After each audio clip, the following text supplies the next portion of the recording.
ಅದಕ್ಕೆ maintenance charge ಅಂತ ಹೇಳಿ ಮಾನ್ಯ CM ಮುಖ್ಯಮಂತ್ರಿಗಳು ಮಾನ್ಯ ಸಿದ್ದರಾಮಯ್ಯರು ಬಂದ ಮೇಲೆ ಡಬಲ್ ಮಾಡಿದರು. ಅದಾದಮೇಲೆ ಸ್ವಲ್ಪ ಕೆಲವು ಸತಿ ಏನಾಗುತ್ತೆ, ನನಗಂತೂ ನಾನು ಒಂದು ತಿಳ್ಕೊಳ್ಳಿ, ಪೆನ್ ಹಿಡಿಯೋ ಕೈಗೆ ಕಸ್ಟಮರ್ಗೆ ಕೊಡೋದಕ್ಕೆ ನಮಗೂ ಕೂಡ ಇಷ್ಟ ಇಲ್ಲ. 46,000 ಶಾಲೆಗಳಿದ್ದಾವೆ. ಎಲ್ಲೋ ಒಬ್ಬರು ತಪ್ಪು ಮಾಡಿದಾಗ ನಾವು ಕುತ್ಕೊಂಡು ಕಷ್ಟ ಆಗುತ್ತೆ. ಅದಕ್ಕೆ ನಾವು SDMs ಅವರಿಗೆ ಫುಲ್ ಫ್ರೀಡಮ್ ಕೊಟ್ಟಿದ್ದೀವಿ.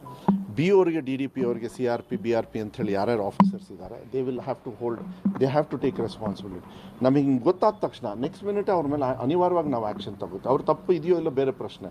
ಅವರೊಡಿಗೆ ಹಿಂಗೆ ಆದಾಗ ನಾವು ಅನಿವಾರ್ಯವಾಗಿ ತೊಗೊಳ್ಬೇಕಾಗತ್ತೆ. ಯಾಕೆಂದರೆ ಮಕ್ಳ ಕೈಲಿ ಶೌಚಾಲಯ ಕ್ಲೀನ್ ಮಾಡಿಸ್ತಕ್ಕಂಥದ್ದು ನಮ್ಮ ಇಲಾಖೆಯಲ್ಲಿ ಇಲ್ಲೂ ಇಲ್ಲ. ಅದಕ್ಕೆ ಮೇಂಟೆನೆನ್ಸ್ ಚಾರ್ಜು ಕೂಡ ಕೊಡ್ತಾ ಇದ್ದೀವಿ. ಈಗ ಸ್ವಲ್ಪ ಅದು ಹತೋಟಿಗೆ ಬಂದಿದೆ. ಅದು ಕೂಡ ಎಲ್ಲರೂ ಆದ್ರೂ ನಾನು ಮನವಿ ಮಾಡ್ತೀನಿ ಮಾಧ್ಯಮದ ಮೂಲಕ, ನಾನು ಅದನ್ನು ಒಪ್ಕೋತಾ ಇದ್ದೀವಿ. ಆದರೆ ನಾವೇನು ಅನುದಾನವನ್ನು ಕೊಡ್ತಾ ಇದ್ದೀವಿ ಅದು ಒಂದು ಹಂತಕ್ಕೆ ಅದು ಉಪಯೋಗ ಮಾಡ್ಕೊಳ್ತಾ ಇದ್ದಾರೆ. ಅದನ್ನು ಮಾಡಿಕೊಂಡು ಮತ್ತು CO ಮತ್ತು DC ಅವರು ನನಗೆ ಭಾಳ ಹೆಲ್ಪ್ ಏನು ಅಂದರೆ, ಈ ಕಾಂಪೌಂಡು ಮತ್ತು ಶೌಚಾಲಯ ಏನಾದ್ರು ರಿಪೇರಿಸ್ ಇದ್ದರೆ ಅಪ್ ಟು 2 lakhs ಏನಾದ್ರು ರಿಪೇರಿ ಇದ್ದರೆ ಅದನ್ನು NREGಯಲ್ಲಿ ತೊಗೊಂಡು ಬೇಗ ರಿಪೇರಿ ಮಾಡಿಸೋದಕ್ಕೆ ಅವರು ಮುಂದೆ